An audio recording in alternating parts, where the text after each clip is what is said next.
Hey guys, so before I get into today's video, I just want to let you guys know that I am uploading episodes for my Kingdom Hearts 3 Let's Play. I upload 2 30-minute episodes every single day, so if you guys want to go check those out, that would be amazing. If you find that you are enjoying them, please subscribe and hit the bell button so you guys are up to date and notified whenever I upload the next episode. I had a lot of fun making these, and I really hope that you guys check them out and enjoy them just as much as I enjoyed making them. So yeah, with all that out of the way, let's get right into the video.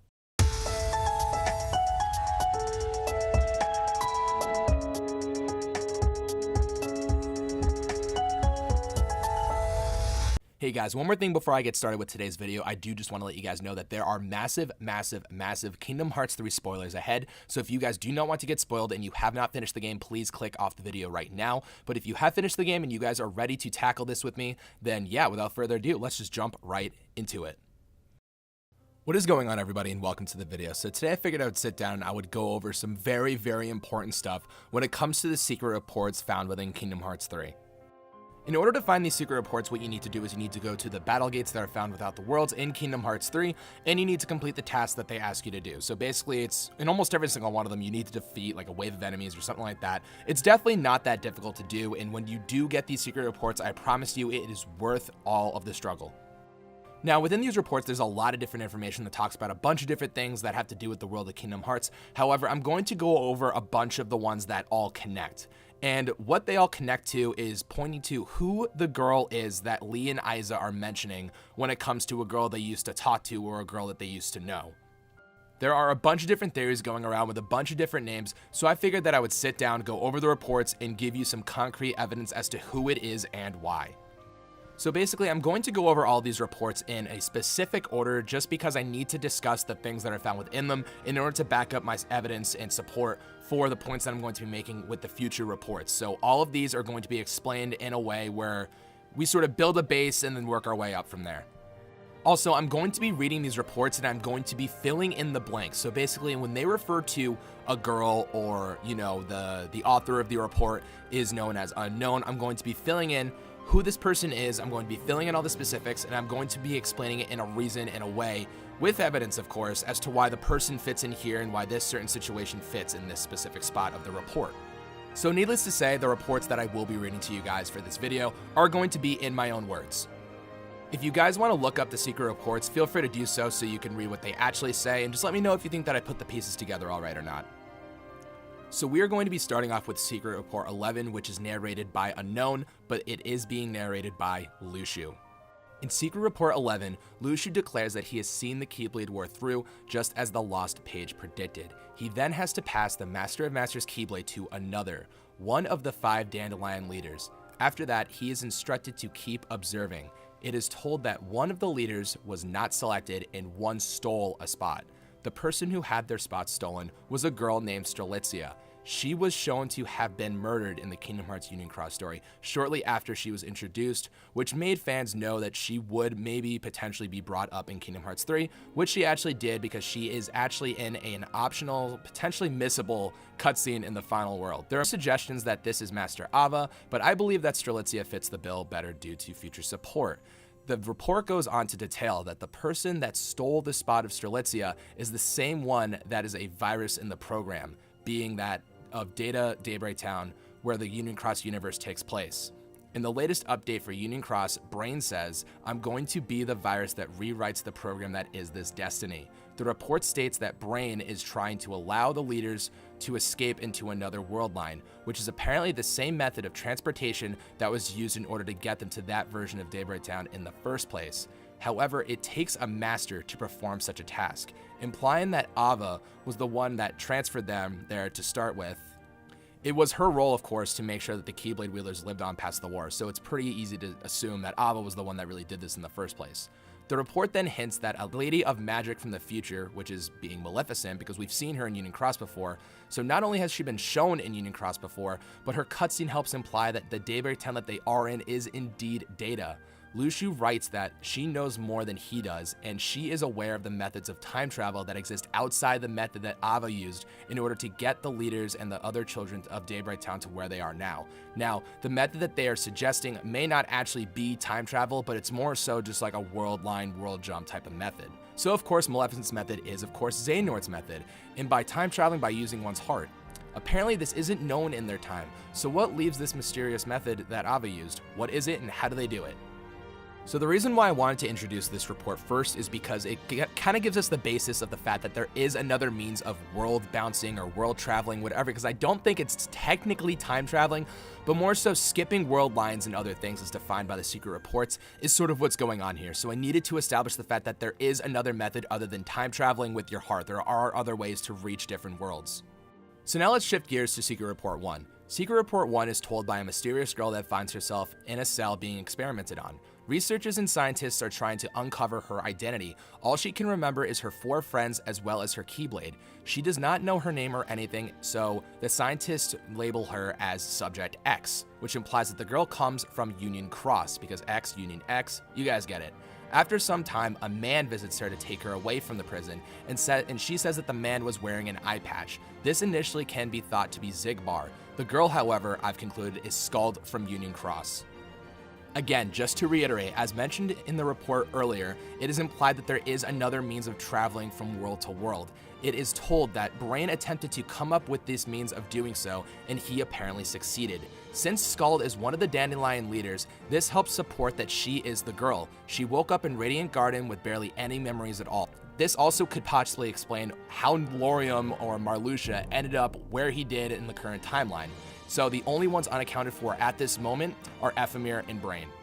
So from that report, we basically gathered that the person that is narrating this secret report has to be somebody from Union Cross. I think it's a dead giveaway that the person, or the girl I should say, is being labeled as Subject X or Subject Cross, Key, whatever. There's a lot of different ways to say it, but so I'll just say Subject X.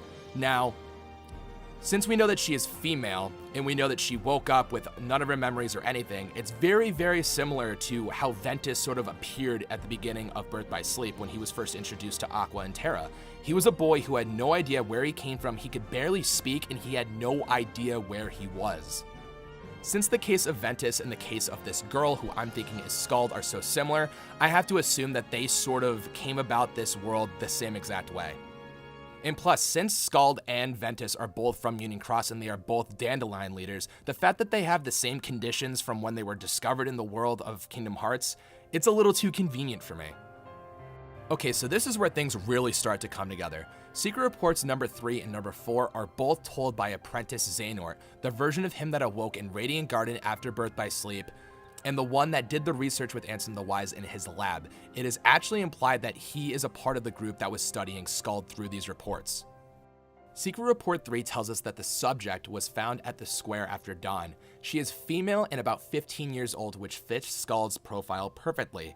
It took her days to speak a word and has no idea what is going on around her. The report continues to tell us that she departed with quote-unquote others, which can be applied as the other Dandelion leaders.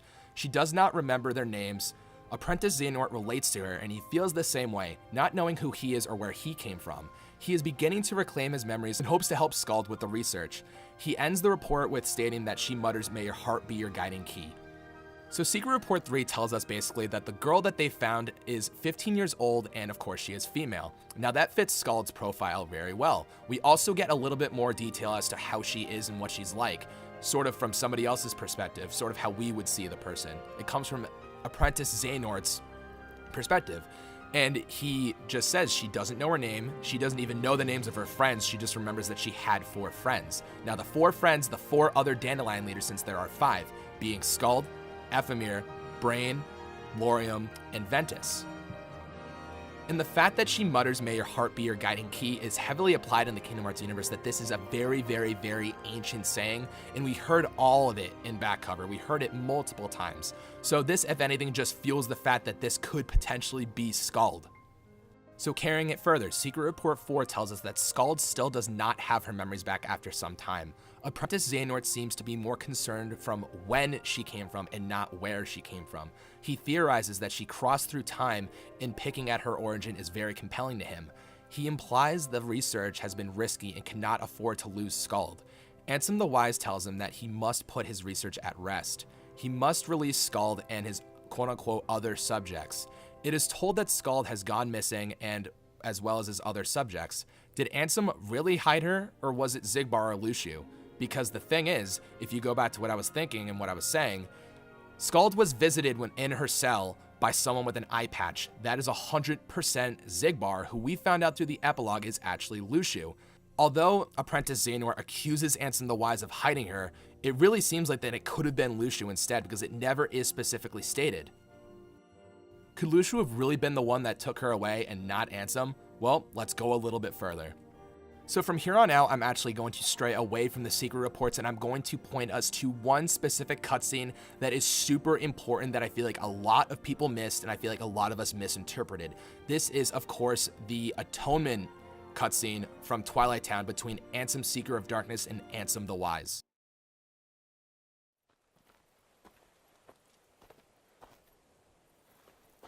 What now?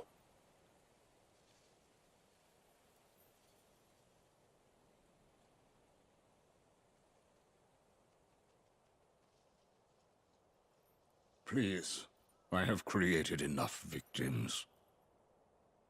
Yes, you have. All of the children sacrificed in the name of your research. So make things right. I told you I did not take her. Her disappearance was why I put a stop to the research. And that makes you honorable? You used Roxas and Naminé and threw them away. I doubt there's a merciful bone in your body. You took the girl and hid her. Now show me the data you are hiding here. Roxas and Naminé. If there is any reason that I still draw breath, it is to atone for what I did to them.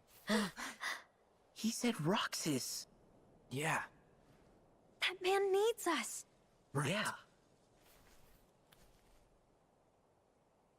If you do find the girl, what is it that you expect will happen? The child's memory holds a mystery to unravel. One concerning the battle we seek between light and darkness. You know something, and that is why you stopped the experiments. You are completely deluded, Xehanort. We shall soon see.